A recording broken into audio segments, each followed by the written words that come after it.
Well, welcome to Book Sandwiched In. And this is our last book review of the season. And our speaker today is author and professor Barbara Snedecor. Barbara is Director Emerita of the Elmira College Center for Mark Twain Studies. And she's Assistant Professor of American Literature.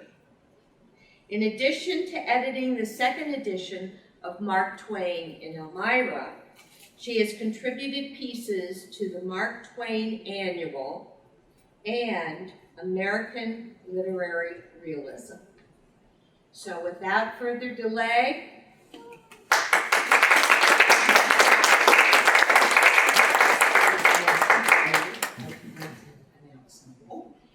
if you have not filled out the survey, please raise your hand and do so at this time.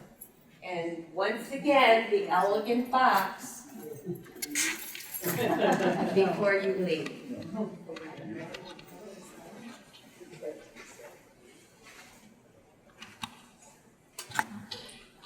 Hello, friends.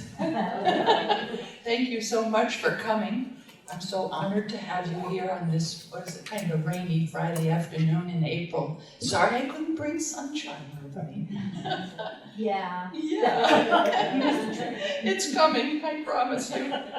I'm delighted to be here, a little nervous always, but that's part of my personality. I know we've got some teachers, librarians, and very smart people in the audience, so be kind to me. We're very scary.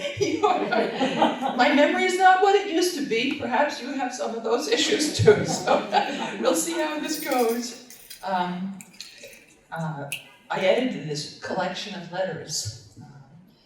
How many of you still write letters today? I do. It's amazing to think about how letter writing has sort of fallen away from what we do, right? We text, we email. And so anyways, this was just a really pleasure of a project to be involved in, to step back in time and meet the voice of Mark Twain's wife, which we don't know very much about, actually. You know, I don't know how much you feel you know about Olivia Langdon Clemens. Any thoughts on that?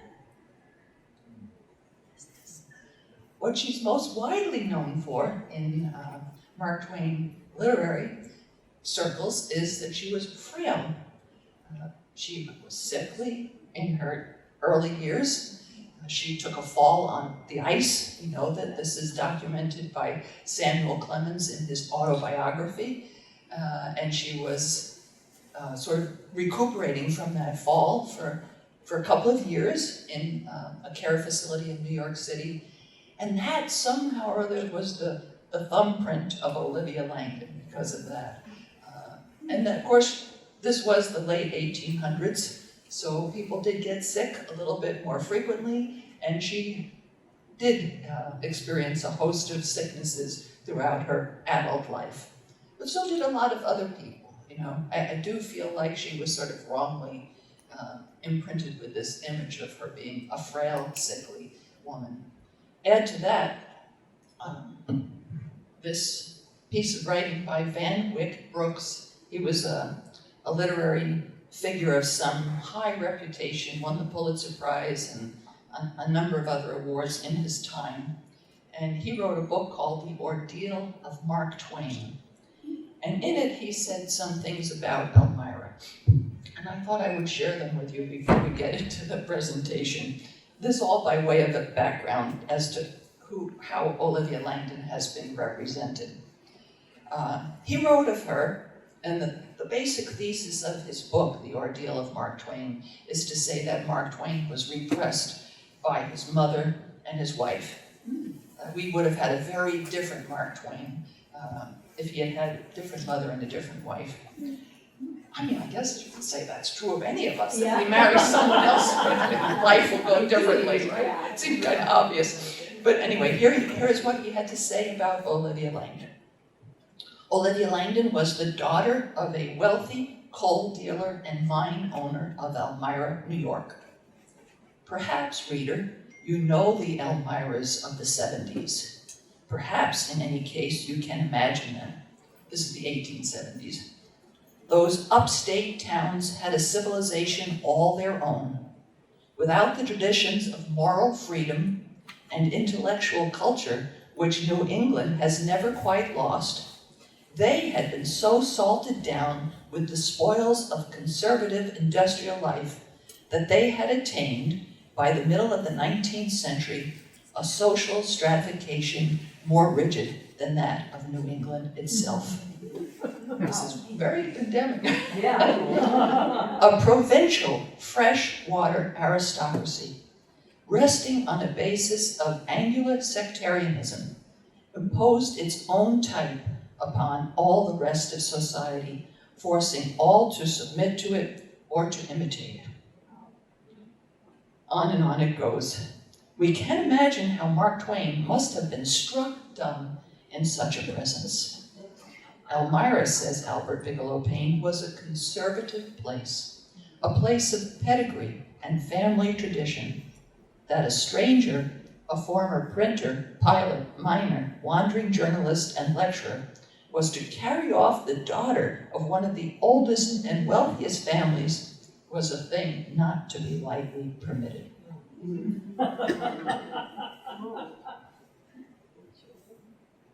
And just another comment. As I said, it goes on and on. I don't want to read it all. Listen to this one. For Mark Twain had not married an awakened soul. He had married a young girl without experience, with little imagination, who had never questioned anything, who had never been conscious, indeed, of any horizon apart from that of her parents, her relatives, her friends. To win her approval and her pride, therefore, and love compelled him to do that, he had to win the approval and the pride of Elmira itself. He had to win the imprimatur of all that intricate system of privilege and convention, of which Elmira was the symbol. Anyway, Wow, he did not like a pretty scathing commentary on Elmira in that century and time, and by extension on Olivia, that he had not married an awakened soul. So my task here is to sort of allow you to meet Olivia Langdon through some photographs. Some might be very familiar to you, and through her letters, because the real joy of letters is, they're written to a specific person.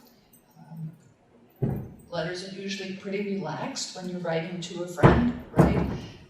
And you are not writing for a big audience, right? I don't know if there is an afterlife and I meet Olivia Langdon there. I'm not sure what she's going to say to me. There is a few lines where she actually says, I dread the thought of you passing my letters around, please don't share them with anyone. So here I've broken that injunction by her. But, okay, here we go. Take a look at some photographs, and of course, as I always say, the fact that we have any interest at all in Olivia's letters is because she married Samuel Clemens, or Mark Twain, and he is the star of the show, no doubt about it. And there he is in 1874. But here's Olivia Langdon. She's the co-star. I was so privileged to work with this letter collection. Here she is at age 40, so several years after they married, for sure. Here she is around 1860 as a young girl, kind of cute, right? So about 1860, she was about 15 years old. She was born in 1845, so that's how she would have looked running around the roads of Elmira back in that century. Here's an advertisement for that Swedish movement cure. I mentioned how she fell on the ice when she was 18 years old, and her family, by then the Langdons were well off. They were well established in the coal and the lumber industry, and so they had means and money to take their injured daughter to a really fine place in Manhattan, in New York City, and so they did. And she was in the Swedish movement cure for about 2 years. And that's a long time. She was in braces, bedridden, had a lot of trouble walking. Yeah, it was an ordeal to recover from that fall. Some Mark Twain scholars suggest that there were some other diseases going on too. I mean, we can't know for sure 100% all that she was dealing with, but what we do know is she was at this institute for 2 years. And this is the first extant letter that we have of hers, and I know probably it's hard to see, but hopefully, even in real life, when you're holding it in your hand, it's a little bit faded and hard to see. But I hope that your eyes are able to pick up these straight lines that are scattered throughout the letter. Are you seeing them? And this will be the second page of the letter. Might be more obvious there, a little darker. You can see all these lines that she drew. So that's the first letter she wrote while she was bedridden down in the Swedish Movement Cure Institute in New York City. And I'll just read a few sentences from it so you can hear her voice. My dear mother, I am able to write, just think of it. At the youthful age of 18, startling precociousness. Precocious children die young. I think there is little hope of your raising me. This kind of gives you an insight into the struggle she was feeling emotionally too as she was in this facility, right? Not at all sure if she was going to make it. And then further down she says, I get so nervous about you and Father. So her concern is not only for her own health, but for the health of her parents. Every night it seems as if our family circle could not remain unbroken much longer.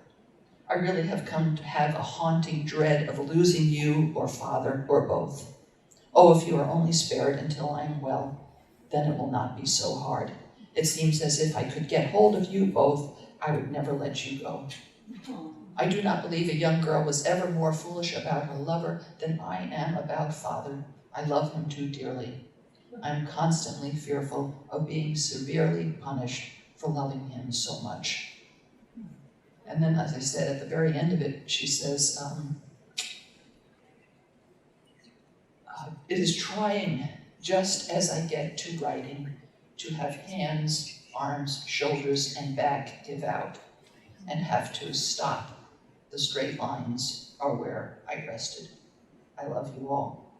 So there's quite a few straight lines in that letter, so it might help you visualize the pauses she had to take to sort of get strength and adjust her arms and shoulders. Happily, she does recover. She returns to Elmira, and her letters make it clear that she has really a very active life in her late teens, early 20s. She has interests in other lovers. It's not like Langhorne Clemens was the only man who was on her horizon emotionally. And by the time Clemens is engaged to Olivia, she writes a letter.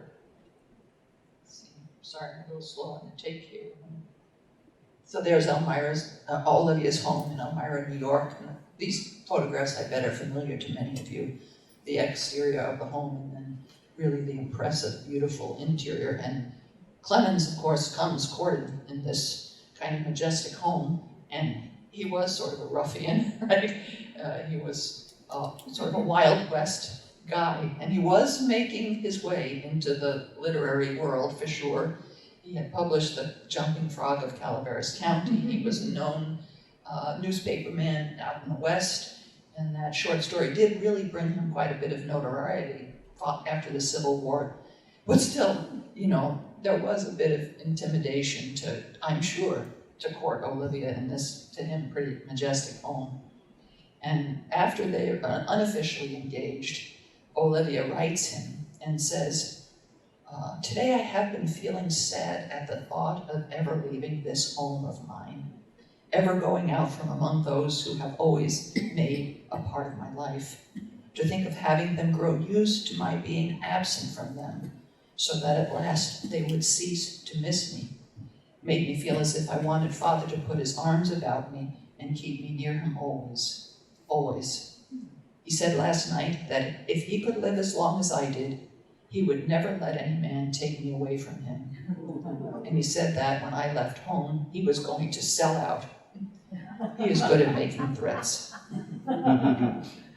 It's fun to just take one brief moment and read Samuel Clemens's reaction to that letter when he receives that letter from Olivia, expressing her sadness to think of leaving her home, right, as a married woman. He writes back and says, "Oh child, you write so tenderly, so beautifully." And then he quotes her, to think of having them grow used to my being absent, so that at last they would cease to miss me, made me feel as if I wanted Father to put his arms about me and keep me near him always." Clemens says, "English literature cannot show a finer passage than that, Livy. Honesty is the best policy in literature always. One who writes from his heart can never write badly. I just don't wonder that it makes you sad to think of leaving such a home, Livy, and such household gods, for there is no other home in all the world like it.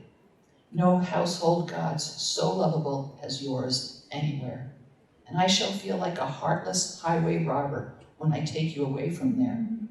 But I must do it, Livy, I must. And I shall love you so dearly, and try so hard all the days of my life to make you happy, and shall so strive to walk as you do in the light and the love of God, that some of the bitterness of your exile shall be spared you." Then he says, "I'll not read that passage again for an hour, for it makes the tears come into my eyes every time in spite of me. You shall visit them, Livy, and so often that they cannot well realize that you are an absentee." So that's quite a promise, right? Yeah. Her betrothed, that he is going to actively always connect with her family here in Elmira.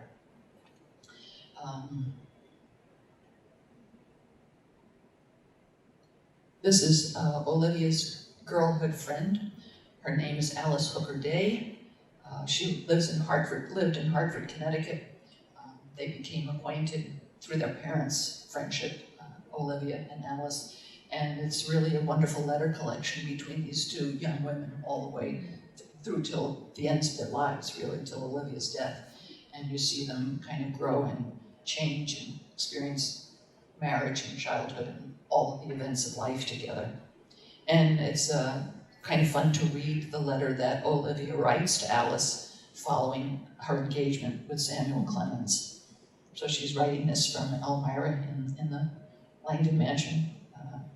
She writes to Alice, "Alice dear, I was very sorry to learn from Father that he had written your father of my engagement, because I wanted to tell you myself. But perhaps it is well. I feel as if Father would have told you all particulars during his Sunday's stay with you." And then this line, which is kind of a beautiful expression of love.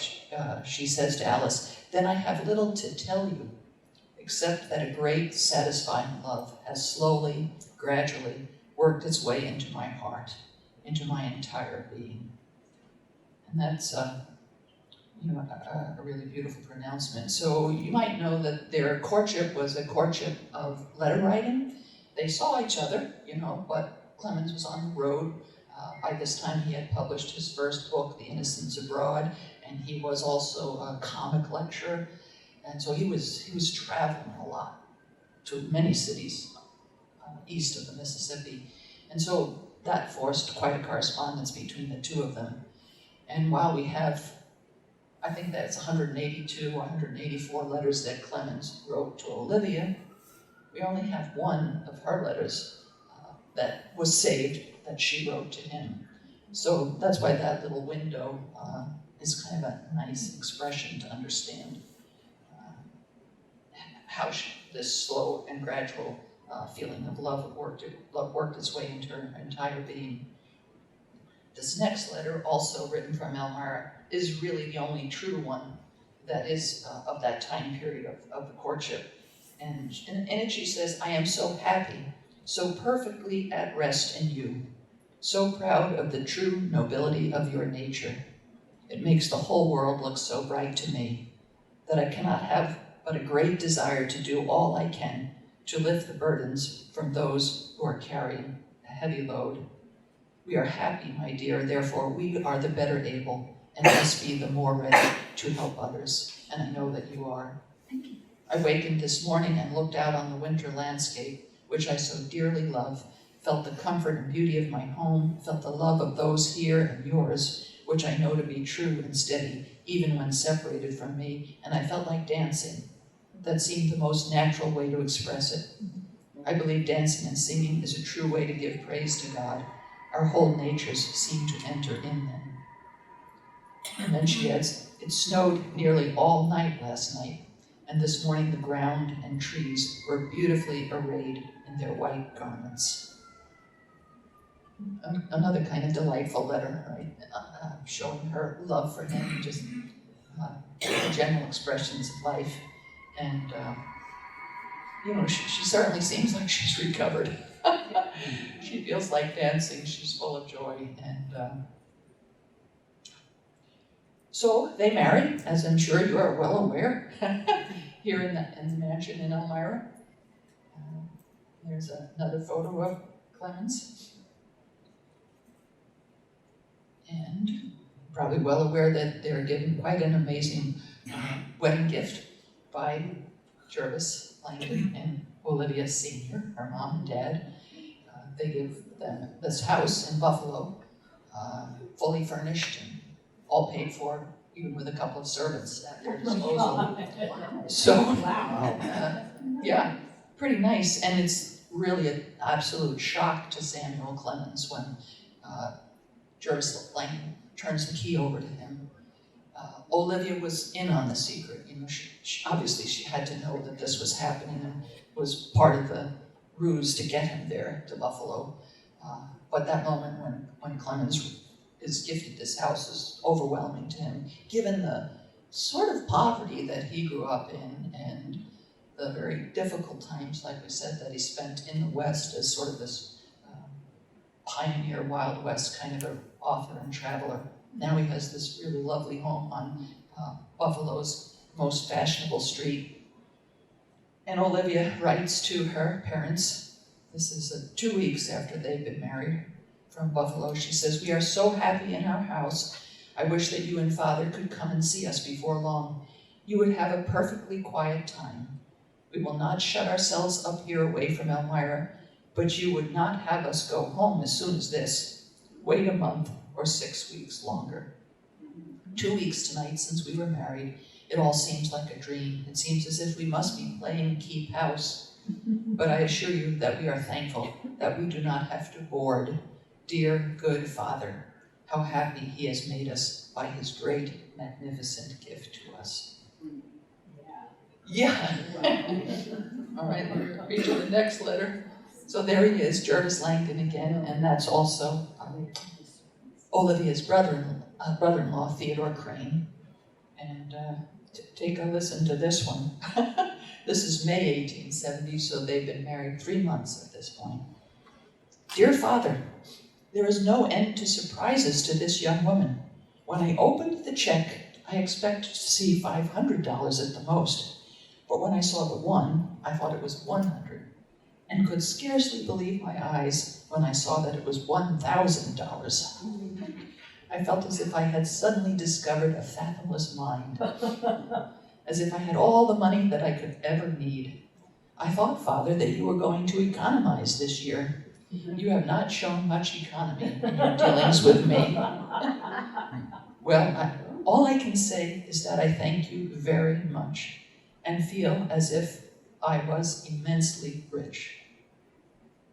I was so glad to hear by Theodore's letter that you were more comfortable yesterday morning. I do hope that you will improve, and I do wish that it might be rapidly. We do want to see you and Mother here. Samuel will finish this letter. Are not you glad? He is splendid.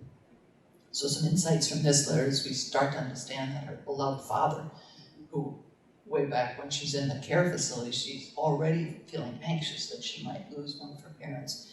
He now is struggling with stomach cancer.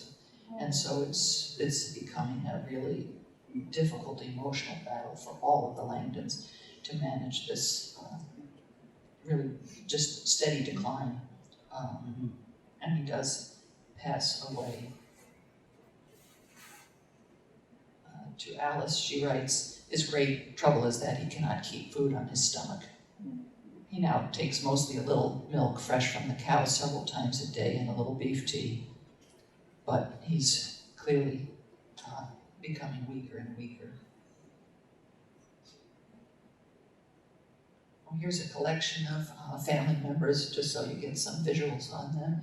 This is her younger brother, Charles, and he, of course, was the reason Samuel and Olivia even met each other, because he had been on a cruise to the Mediterranean on the same ship that Samuel Clemens was on, and they met one another on that cruise. And Samuel showed a picture of Olivia to Samuel. This is Susan Crane, Olivia's older sister, and we already talked about Theodore, and then a grave marker to show the grandmother of the family. After, and she talks, I'm not reading everything, obviously, I don't want to run out of time, but she mentions all these people in some of the letters. After her father dies, his stone, of course, like the grandmother's, is in the Woodlawn Cemetery here in Elmira. She writes Alice Booker Day, her girlhood friend, and talks about her grief. I often feel since he left us that he was my backbone, that what energy I had came from him, that he was the moving spring. It seems to me that all who have lived by the side of so noble and self-sustained a life as his must feel so. And you know how he carried us all along by his strength and cheer. Truly a great light went out of our home. I dread very much my first visit at home. I know that I shall realize more than I possibly can away from there, that Father has left us never to return anymore. So a great, profound grief for her early on in the marriage to lose her father. Followed by another profound grief. Their firstborn son is born premature, and he's pretty sickly from birth. He just is not robust through most of that infancy and through toddlerhood, and he eventually passes away too of diphtheria. So, again, we can say that we're in the end of the 19th century here, and death was obviously more common, and there was not treatment for a lot of diseases. So it's not like these are rare events, but still profoundly sad to her. So to speak of, she writes to her sister, Susan Crane, about the grief she feels at the loss of their son. Night before last, I felt as if I must go and fix Langdon's grave, as if it was all I could do, and I longed to do that. He was so rarely beautiful. This house is full of children. They're staying at a vacation spot where there are a lot of children when she's writing this letter. So she says, this house is full of children, but there is none like him. I cannot help a bitter pang when I think how the child would reach to go from me. I think I was very weak to permit it. Then she lets a few days pass and says, this letter has been commenced to you for more than a week, and how much I have thought of and longed for you in those days. Sometimes it has seemed as if I must go home before I settle for the winter. I want to go to my Langdon's grave. Oh, I do so long for the little fellow. Yet I do feel so entirely unworthy of him. So as if I was not fit to be the mother of such a child. Sue, tell me about his little grave. I suppose what we want is 2 little stones, one for the head and one for the foot. That clearly didn't come to pass, but that's where they were thinking. Oh, how I loved him. Yet how he always kept me at a distance, that frightful cold. I wonder if he could have stayed with us if it had not been for that. My little baby is such a comfort to me. By now they've had their second child too. I neglected to fill you in on that. Sue, do not think of me as always sad. I am not so. I have great comfort, and those are left to me. Only I feel so often as if my pathway was to be from this time forth lined with graves. Sometimes I am thankful that he is gone. And Sue, I know that I get along with it easier than most mothers could. Sometimes I think I do not feel as intensely as most mothers do.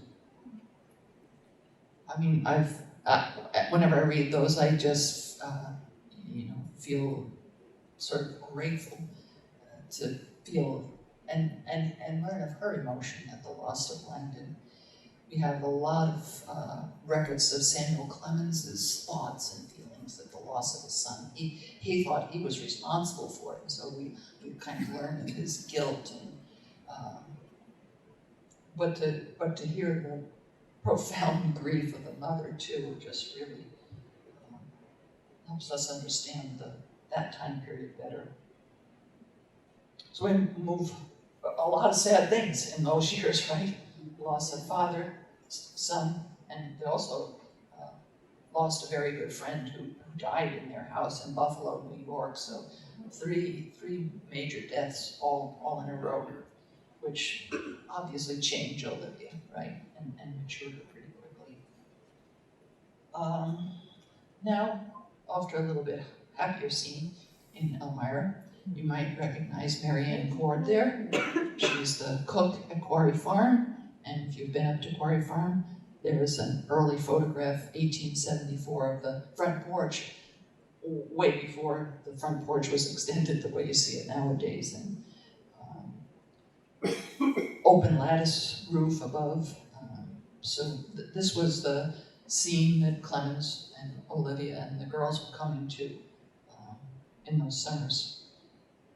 And you might be aware of a very important short story that he wrote in 1874 called A True Story, repeated word for word as I heard it. The story of Marianne Cord and her separation and loss of her children.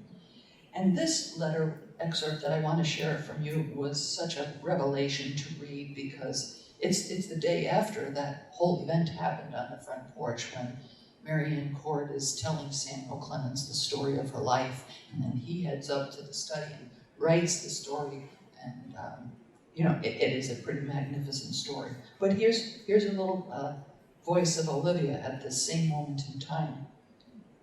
Clemens then leaves the next day to head down to New York City, so she's writing him a letter, and she says, "Dear Youth," that was her nickname for him, you probably know that. Her nickname was Gravity, his was Youth. So she writes, "Dear Youth, we have been having a terrible thunderstorm and very high wind. Sue says it was the hardest storm that she has seen here." At this point in time, Susan Crane is only up there in the summers. She's not living there full time, so kind of fun. If you've ever been up there in a storm today, you can appreciate what they're saying there. And then she comes back to the letter and just writes "evening" and adds this: "Allie and Theodore," so a neighbor and Theodore Crane, her brother-in-law, "have come up to the farm in the evening and had their tea, and now we are sitting much as we did last night. I am sitting inside the window, Sue and Allie outside. But darling, I do miss you as night comes. Allie sits just where you did when Auntie Cord was telling us of her son. But I don't hold her hand as I did yours. Oh, how I love you and long for your return when you are absent." So that, again, just paints us just a slightly different set of brushstrokes, right, to that event that took place the night before when Marianne Cord is telling the story to Samuel, and Olivia's holding Samuel's hand, which seems a very tender detail to know, because they have just lost their son too. Langdon has just passed, and a new baby has just been born. But clearly it was a very beautiful kind of emotional setting for all of them that inspired that story. another, oh, did I go the wrong way? Okay, here's another little excerpt about Quarry Farm. She says, "We are now where we were 2 years ago when Clara, our baby, was born. On the farm, on the top of a high hill, where my sister spends her summers. The children are grown fat and hardy, feeding chickens and ducks twice a day, and are keenly alive to all the farm interests." So just a nice description of life here in the summer at Quarry Farm in Elmira for the family. Another letter about Quarry Farm. "We are here at the farm this summer. We are having a most delightful time. The children are well and happy and enjoy it so very much. They had chickens and ducks and pet the little calf. They grow as rugged and hardy looking as possible. Susie is just learning to read. I think Clara is going to learn much easier than Susie. She finds it rather hard work. They are both good, obedient little things. I expect to have pictures taken before very long, and I will send one when I do." The other Sunday, Clara asked her Uncle Theodore to go and play with her, and he said, "What, on Holy Sabbath day?" She said, "No, on the porch." There's a lot of just really tender humor, as you can imagine, as she describes things the girls have said. All right, they're heading now, it's 1878, they head to Germany to live for about 18 months. The two little girls and the family, Clemens is doing business there. They're also redoing their house in Hartford, Connecticut, so it's hard for them to live there, so they decide to go to Europe while the people are working on the house. And she writes back to her mother and sister. And this is the title of this little presentation. "How I do love you, dear, dear people in Elmira. I think I have been more contented today than any day since I left home. And if I could know that you and mother would live yet many years, I think I should be very happy. But some way I have such an apprehension about you two dear people. Oh, Sue, I do love you and mother so. I'm so thankful for your love. Your letter was such a comfort to me. No more tonight, but perhaps I will write tomorrow." It's just kind of interesting to always realize this sort of specter of losing someone is very much in her mindset. Traveling across the ocean is a risky business. Flying is too, but I think maybe travel by ship was maybe a little bit more scary. And there's these long absences, right, where they're not going to see each other, and letters are very, they make their way, but not in an instant. So there's always that sense that something can happen, and you wouldn't know until a long time after it's happened. So it kind of always is playing in the back of her mind. And of course, she's lost several people, as we know. Here she's, again, worrying about her mother's health. "I'm so sorry to know that mother has not been well. I hope before long that she is better. There is an elderly lady here in the house with 2 daughters. They sit near us at dinner occasionally, and she reminds me of mother. She goes once in a while into just such a fit of laughing. She speaks no English, and as I only say about half a dozen German words, we can't do much but smile at each other and bow. The children trouble me a good deal, quarreling together." Let's see, I think I have them. Yeah. This is the actual photograph when they are in Heidelberg, the 3. And "The children trouble me a good deal, quarreling together. And tonight I said to Babe, 'Clara, why don't you let Susie play with your ball?' She said, 'Well, Susie wants it for mine and hers, and that I cannot have.'"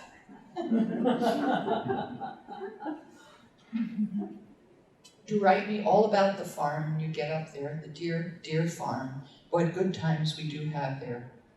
And you have put a grate in our room." They added a fireplace in their bedroom.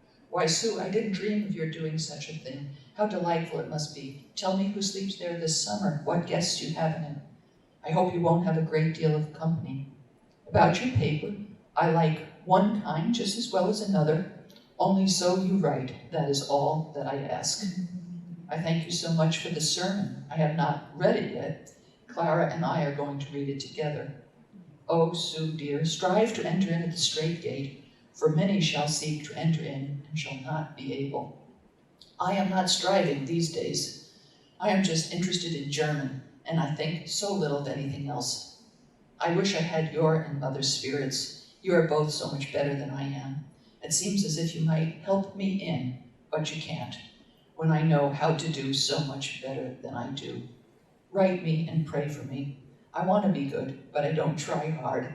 I feel rebellious when I read about what you wrote of Mr. Beecher's saying that eternal life was a gift and not a thing that we could earn. What is the use then in trying? Sounds like her husband. Goodness is the only thing worthwhile, the only thing of any account.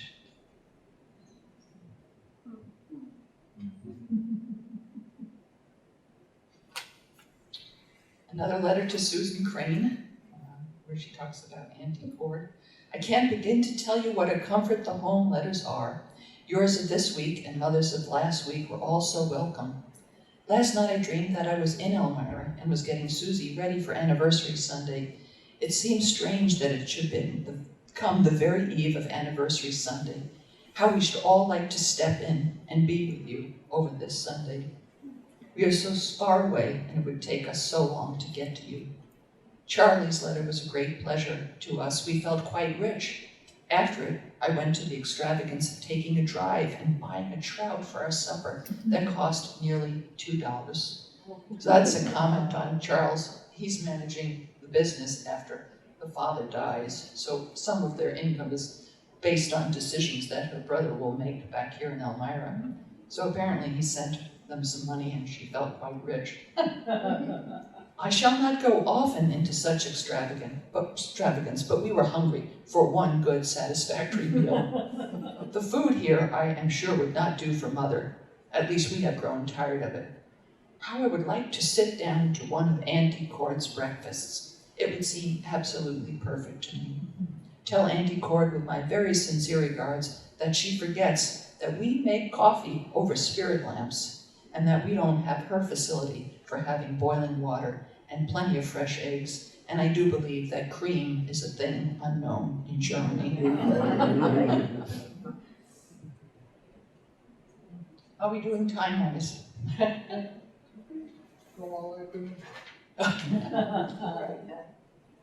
How about another one describing Quarry Farm, Yes. since this is our location here. That's a postcard view of it a little bit later. But this is kind of nice. We are now all at my sister's on the hill near Elmira.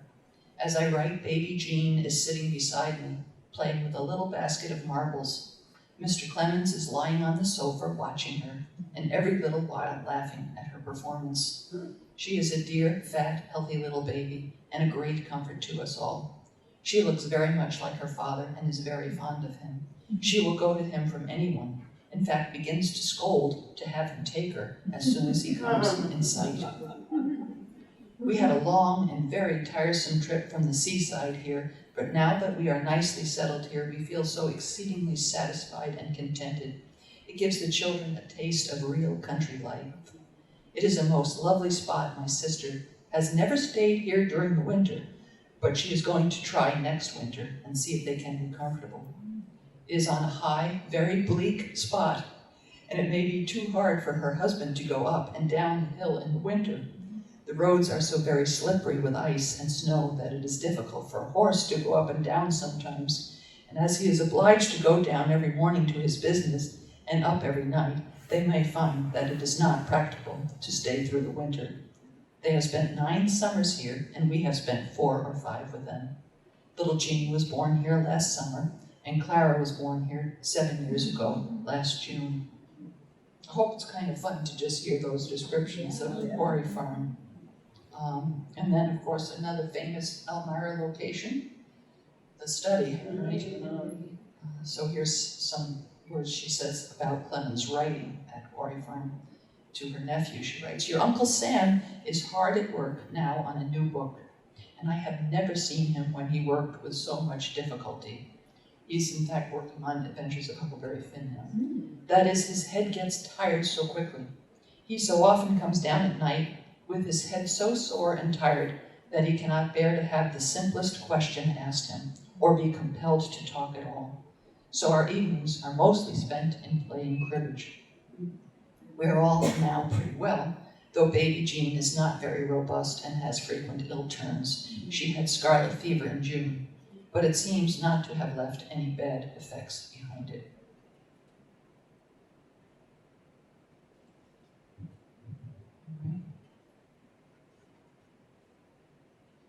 Another photo of Quarry Farm a little bit later. This is a letter written to Alice Hooker Day, our friend, lifetime friend. She says, "It's a perfect outrage that I have not answered your note before, and I have no sufficient excuse to offer, so will offer none.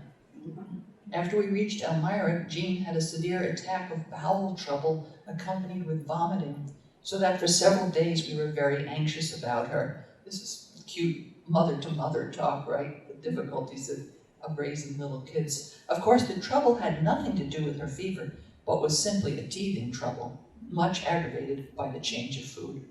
Now she is quite well, but she has occasionally still a day or two of teething trouble. The rest of us are well and having a most delightful summer. Susie and Clara are so very happy here. Our days are full and much too short to suit us. One of our occupations now in the early mornings and cool of the evenings is the picking up of field stone for a stone tower. These hill farms have a great many stones in the fields, and we think this farm will yield about half enough for our purpose. We are going to have something built a little after the style of the Newport Tower or Old Mill, but ours will be larger. It is to be on the side of the upper arbor. That is the first building that Father put up there. The original arbor has fallen down once, and the second one is beginning to crumble, so we think it better to put something permanent there. That never did come to pass, but there was an intention to build a tower up there on the hill. To a friend, another friend, she writes of Quarry Farm summer, "We are having a delightful time here. Mr. Clemens is at work, and I never saw him in better working condition or with more enthusiasm for his work. My principal occupations are reading aloud to the children and cutting and basting dolls for them to make. We all enjoy it. Mother seems very well and in good spirits this summer. We spend a day in the town with her occasionally." And then to Samuel, she writes, also when she's at Quarry Farm. So there's Ellerslie, the playhouse that was at Quarry Farm. I don't know if that is familiar to all of you, but Aunt Sue built this little playhouse for the girls to enjoy when they were there in the summers, and they called it Ellerslie. And so there's the three girls and Mom. So now she's writing to Samuel. He's in New York City, and she's still up at Quarry Farm. "It is a most perfect Sunday morning, and how I do wish that you were here to enjoy it with us. Susie has gone off for a horseback ride. Clara has gone to Ellerslie, the playhouse, and Jean is at the barn. The night after you went away, Jean slept with me, as she had been planned, and we had a good time. In the morning she saw her granddaddy Longlegs, and she said, 'There is a Granny Longleg.' Yesterday, the three children went downtown and spent the day with the children there. They had a good time. When they returned in the afternoon, Susie brought with her 3 little poems that Julia, her cousin, had written, and they were really, very pretty." Of course, time marches on, and Olivia's mother also is getting sick and eventually dies in 1890. And so this is a letter talking about that time. "We had a bad fright last night. We thought Mother was going, but after a time she got quiet and slept about 4 hours. It is a terrible time. Mother is so sweet that it entirely breaks one's heart. I feel anxious about Jean. If I knew that she was well enough to take the journey, I should feel it best for the children to come on here. so the children were in Hartford while Olivia was here caring for her mother. I believe a week at the farm would do Jean much good. I'm afraid to telegraph them to come, for fear it will be a risk for Jean. I wish you could talk with Dr. Kellogg and ask him very particularly about her taking such a long journey with the risks of weariness and drafts. If she should come, she must be careful in crossing the ferry, not to get chilled. If it had not been for Jean and Clara, I should have telegraphed you this morning to bring Susie right here from Philadelphia. I have not had one line from Susie since all this trouble began. Sue or I sit by Mother all night. We were greatly afraid she would go. I wish she might be released in her sleep. So, once again, she's managing the grief of beloved family members passing from life. We're at 5-1, so I'll have to stop there and just maybe comment that the purpose of all of these letters was just to share things that she had written when she was in Elmira. There's so many ways you can examine Olivia's letters, so many different themes you can take in the book. I had to give a presentation on her humor. I had to give a presentation on how she felt about Germany. I mean, you can call any sort of topic through it and see how she presents it, but for this wonderful Elmira audience, it seemed like it would be fun just to focus on things she wrote from Elmira or said about Elmira. I don't know if you have any questions. Yes? I have a few, if I may, but I'll start with one. Yeah. Do we know why her father selected Buffalo for a place to purchase their first home as a gift? Were there business interests there? Were Yes. Family? Yes, Okay. they were acquainted with Buffalo because of his business interests. And not only did he buy the house for him, but he also gave him a loan so that Clemens could own a third of the Buffalo Express newspaper. And he set up his career and his house for him, basically. And I think there was a thought, too, that it was close enough to Elmira that it was in somewhat easy visiting range. They also considered Cleveland, Ohio, but that was nixed because that was a little bit too far. Yeah. And did you have another question? Did they hang on to that house for a long time or No, after the little boy died, they sold it and Okay. then moved to Hartford.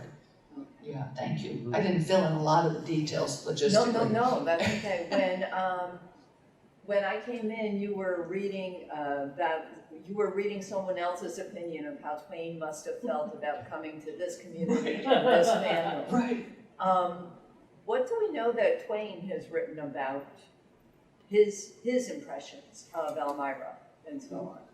I can't quote a lot in my failing memory, but one line always has sort of written itself in my memory. After his first stay here, just meeting his in-laws in their home, future in-laws in their home for the first time, he writes his mother, Jane, in Ohio, in Missouri. I think she's in Keokuk, and he says, "This is the pleasantest family I ever knew." And you can see in that letter that I read of his also, he's just saying, what lions of goodness they are. So that's a short answer, but No, that's okay, because it really does I've read summarize it. some and I've seen some television, Mhm. portrayals of Twain and whatever, and yeah, I thought that he was pretty favorably impressed. He was. I mean, that tape by Van Wyck Brooks is just so scathing against Elmira, and crazy almost to me. Yes? I have a few. In our previous presentation Yep. that you did, by the way, you've enriched it. I almost would read your book a second time. But the question was, when they went bankrupt in 1895, Olivia's role in working that out. Could you comment on that? I mean, she was essential. She was involved with negotiations with Henry Rogers too, Sometimes you think it's just Clemens managing this, and he was very inept, financial manager. But you see Olivia working with Henry Holston Rogers to work out the finances, and Clemens had opportunity to not pay debt back 100%. You know, some of the creditors were being generous with him and saying, well, we'll take 15%, we'll take 20%. But Olivia was the one who said, you know, debt is, we have to be honorable and pay off dollar for dollar. And that letter is in the collection. And also you see her managing sort of the sale of the Buffalo house, managing the architectural plans for the Hartford house, managing the expenses and the decoration there. So I really feel like key role in them ending up with the worldwide tour because to pay off that debt. exactly. She managed that tour with the official tour managers. So yeah, she does come across as quite a financier in her letters. That relates to the second question. I've done a little reading on Charles Lang. And as you mentioned, he was in charge of the company, Yes. even though she was a partner. Yeah. But was there friction between Charles and Mark? Because I got an impression that Mark Twain made a few scathing remarks about Charles as a financial person, and Charles was equally critical of Mark.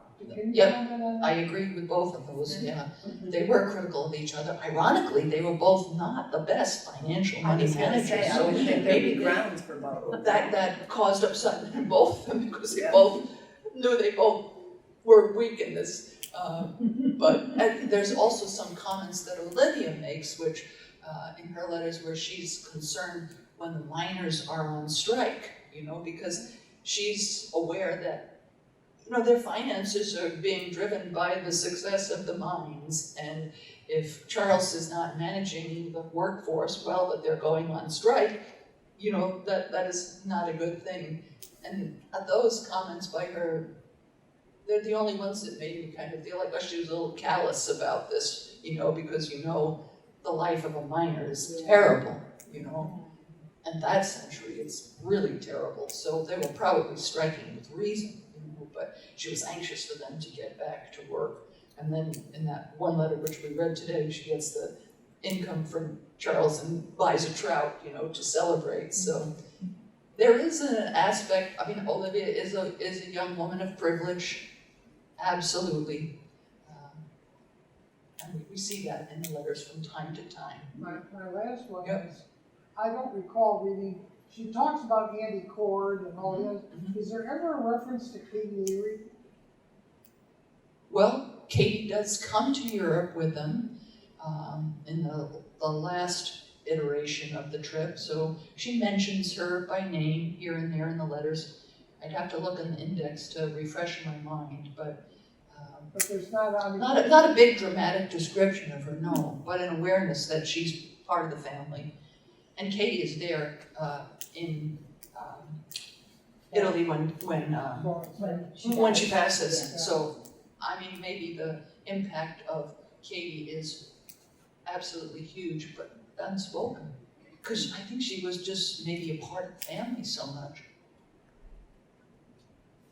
Just a few short questions. How long was the carriage ride from Elmira to Buffalo back then? Wow. Someone had done some documentation on that, and I can't answer it, so a while. Okay, so not a quick trip. No, a whole day. A whole day. Because it's coming back to me a little bit now. They marry in Langdon Mansion, stay the night in Elmira. Then the next morning they depart for Buffalo because he's going up to start his job up there, and Right. they think they're going to rent an apartment up there. Right. And off they go, and they arrive in the evening of that same day. So, I mean, that suggests it's dark when they get there also. That's part of the detail, so it must be. So do the parents go with so that They they do. can then hand They the do. kids? They go out? Unbeknownst to Clemens. Wow. A lot of people in the wedding party secretly also go up to Oh, Buffalo. goodness. And when Olivia and Clemens arrive by train also, they get off and they get a carriage, and he has an address and he gives it to the driver, and because one of the employees of the business has rented this apartment for them, sight unseen. So he has this address, he gives it to the driver. They drive down Delaware Avenue and he says in his autobiography, this can't be the street, you know. And then this is the house, this cannot be the house. So then Olivia sort of nudges him, Clemens says in his autobiography, to go up to the door, and he does. And rings the bell, and when the door opens, it's Jervis Langdon, Olivia, and a host of the wedding party all standing behind him. Yeah. Okay, the other thing I wanted to ask was, so I know that Olivia's father was one of the founders or the founder of Elmira College for women Oh, right, and yeah, gay women. yeah. Did Olivia and Susie go to Elmira College? Yes, So that. but neither of them graduated. I mean, Oh, okay. Olivia, we have her on the rolls officially of the preparatory program. Ah, okay. And there is some evidence that I'm kind of nervous to say this, but I felt like there was some evidence that maybe she stayed in Coles Hall for a short amount of time, but then went home and was definitely homeschooled. Even in that part of her life, professors came to the house to teach her there. Okay, so, and would that have been due to just homesickness, which is crazy, or would it have been due to her health?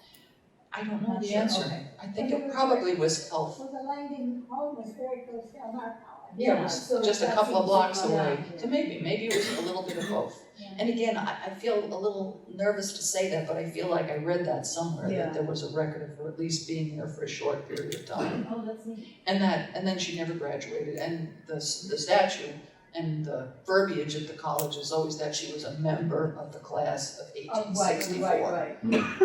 which is a claim to fame. War related or, Yeah, okay, thank you. surely. Did you have any information how Auntie Cord was hired up there? I can't. Did I just turn that Oh, off? she underground railroad, she must. I can't speak on it right now. There's an essay written all about Mary Ann Cord with the information that we have on her, and I just, 2 days ago at the Chemung County Historical Yes. Society, they were talking about her. Mhm. And she kept the youngest of 5. They were slaves at the time. right, And she was allowed to keep the youngest boy named Washington. And they accidentally both came up to Elmira and found each other. And he recommended that she be hired at Quarry Farm. yeah. Oh, wow. I just don't have all that biographical information in my head right now, but They there, did it 2 days ago, they did it. in the- Yeah. They gave us a talk. cool. There is a lot of research that's been done on her, for sure. Very, very good talk. Yeah, great. Yes, To go back to that Yeah. and to round, to touch on questions that a number of people have asked.